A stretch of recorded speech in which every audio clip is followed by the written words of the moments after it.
नमस्ते दोस्तों। मैं आज आप लोगों को MARD प्रोग्राम के पेपर MRDE 003 के कुछ महत्वपूर्ण क्वेश्चन को बताऊंगा, वो भी डिटेल के साथ, ताकि आपको एग्ज़ाम में उस क्वेश्चन का आंसर आ सके और आप अच्छी तरह अपने पेपर को दे सकें। तो MRDE पेपर के अंतर्गत आपको 3 चैप्टर पढ़ने हैं। उन चैप्टर में निम्नलिखित ये क्रमांक दिया गया है। पहला चैप्टर आपको जो पढ़ना है उनका शीर्षक है भूधिरिती प्रणालियां और कृषि संरचना। दूसरा जो है उसका शीर्षक है स्वतंत्र भारत में भूमि सुधार, और तीसरा चैप्टर आपको पढ़ना है भूमि सुधार कार्यान्वयन बाध्यताएं एवं संभावनाएं। तो दोस्तों, मैं आप लोगों को प्रत्येक चैप्टर की कुछ महत्वपूर्ण क्वेश्चन को बताऊंगा और आपका टोटल जो चैप्टर है उसको पार्ट 1, पार्ट 2 और पार्ट 3 में ख़त्म कर दूंगा। तो पहला चैप्टर आज जो मैं पढ़ाने वाला हूँ वो है भूधिरिती प्रणालियाँ और कृषक संरचना। इसके अंतर्गत आपको जो पढ़ना है और जो इम्पोर्टेंट क्वेश्चन है वो मैं आज थोड़ा आपको शॉर्ट नोट्स की तरह बताऊंगा, इसीलिए आप ध्यान से इस चैनल को देखें और आपसे रिक्वेस्ट है आप इसको लाइक और सब्सक्राइब जरूर करें और नोटिफिकेशन पाने के लिए बेल आइकन को दबा दें, ताकि आपको मेरा जब वीडियो अपलोड हो तो आपको मिल जाए।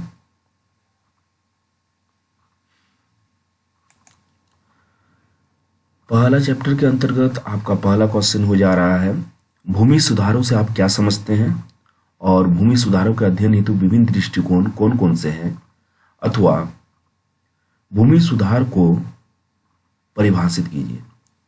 इसके अंतर्गत आपको निम्नलिखित टॉपिकों को जानना है। इन टॉपिक को ही आपको विस्तार रूप से लिखना है ताकि आप क्वेश्चन का आंसर अच्छी तरह से डिटेल के साथ लिख सकें। तो पहला टॉपिक हमको पढ़ना है संयुक्त राष्ट्र संघ 1991। संयुक्त राष्ट्र संघ ने 1991 में भूमि सुधार के रूप में प्रसिद्ध एक अवधारणा को सामने रखा था, जिसमें भूमि सुधार को आर्थिक और सामाजिक विकास के लिए उन बाधाओं को हटाने के मुख्य उद्देश्य को लेकर एक समेकित कार्यक्रम को बनाया गया था, जिसके अंतर्गत भूमि सुधार से संबंधित सभी समस्याओं का निदान करना था।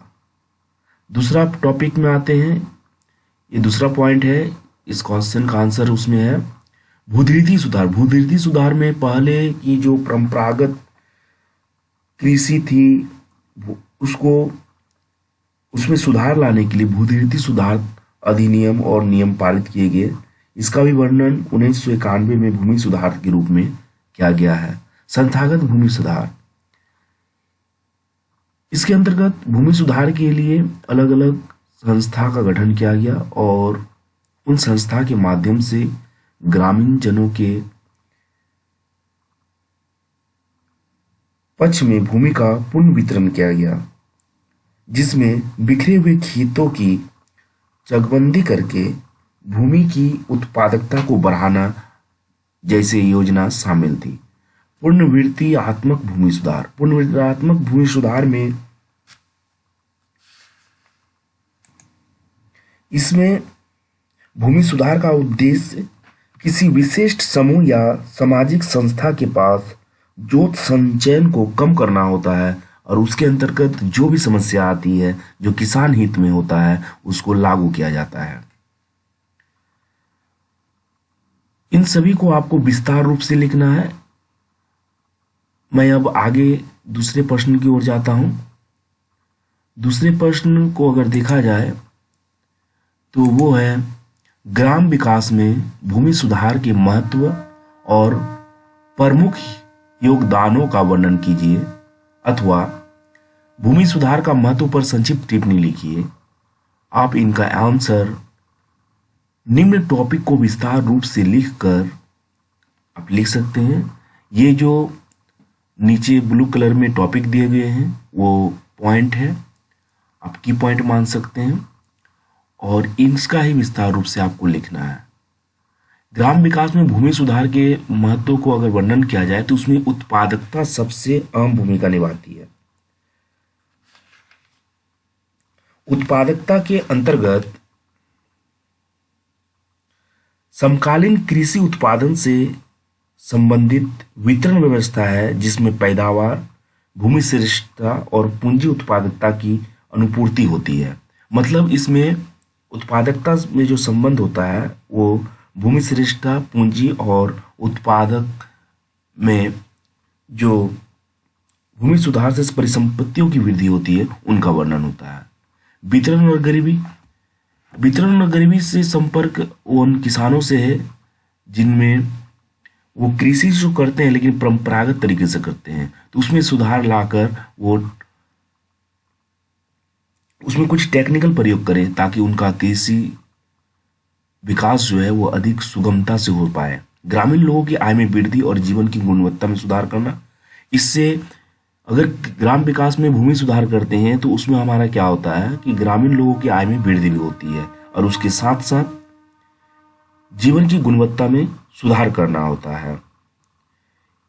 भूमि सुधार के अंतर्गत हमारा रोजगार सृजन होता है। जो किसान बाहर जाते हैं, पलायन करते हैं रोजगार के लिए, उन्हें पलायन करना नहीं होता है। कृषि उत्पादन के लिए सकारात्मकता परिणाम, और ये सुधार जो है वो कृषि उत्पादन में सकारात्मक परिणाम लाती है। इससे किसानों में एक नई रोजगार सृजन करने का अवसर मिलता है। इसमें बहुफसली और पशुपालन भी जोड़ा गया है। विशेषकर शारीरिक श्रम में वृद्धि जो होती है उसको कम किया गया है, और इसमें इस प्रकार के सुधार में व्यापार, परिवहन और साधनों का भी प्रयोग किया गया है। ग्रामीण निवेश में परिवर्तन, अगर ग्रामीण निवेश में परिवर्तन की बात किया जाए तो कृषि द्वारा ग्रामीण निवेश में जो परिवर्तन होता है वो पूंजी का सृजन कृषि के लिए बहुत महत्वपूर्ण होती है, क्योंकि उत्पादन पर इसके दीर्घकालीन प्रभाव पड़ते हैं और समस्त अर्थव्यवस्था के लिए भी ये बहुत जरूरी होती है। ग्राम स्तर पर ये मौजूद होती है और ग्रामीण कृषकों की, किसानों के हित में ये होती है। तीसरा क्वेश्चन हमारा हो जा रहा है,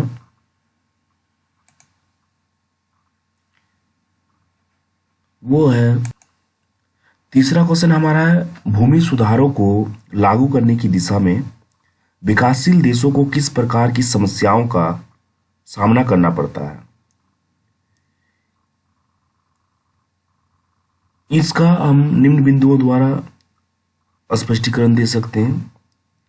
इनके प्रमुख बिंदु जो है वो है कृषि उत्पादन में वृद्धि और खाद्य सुरक्षा।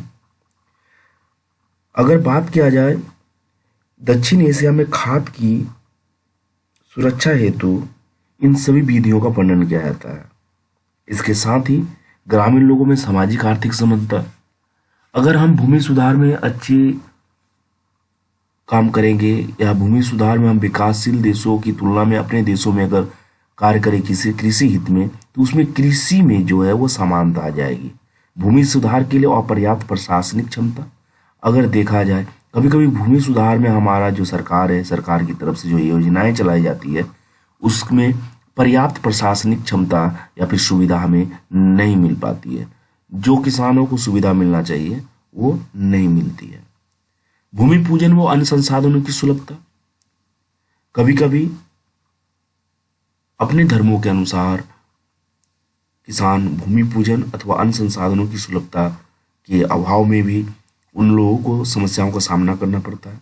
बंजर भूमि का समुचित उपयोग, हालांकि हमारे कृषि प्रधान देश में कई जगह बंजर भूमि पाए जाते हैं जहाँ पे कोई भी पौधों का उगना नामुमकिन होता है, तो उस बंजर भूमि को सरकार की योजनाओं के द्वारा किस प्रकार उपजाऊ बनाया जाए ताकि ये कृषि के हित में हो, इन सभी समस्याओं का भी सामना कृषि में किसानों को करना पड़ता है अगर उनका जमीन बंजर हो।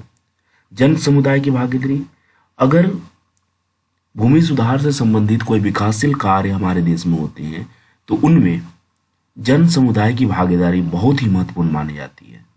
जन समुदाय की भागीदारी के द्वारा ही आम सभा करके उन ग्राम के विकास के बारे में सोचा जाता है, ग्राम से संबंधित समस्याओं को जाना जाता है और किसान के हित में किस प्रकार कार्य किया जाए इनका भी सूचना प्राप्त किया जाता है।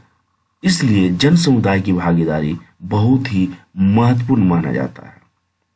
दोस्तों, आज हमारा पहला वीडियो है, इसीलिए कुछ थोड़ा सा गड़बड़ हो सकता है, लेकिन आपसे अनुरोध है इसे लाइक करें और मैं उम्मीद करता हूँ, कोशिश करता हूँ कि कल इससे अच्छा वीडियो अच्छी तरह से बना सकूँ और आप हमारे हौसला को बढ़ाएं।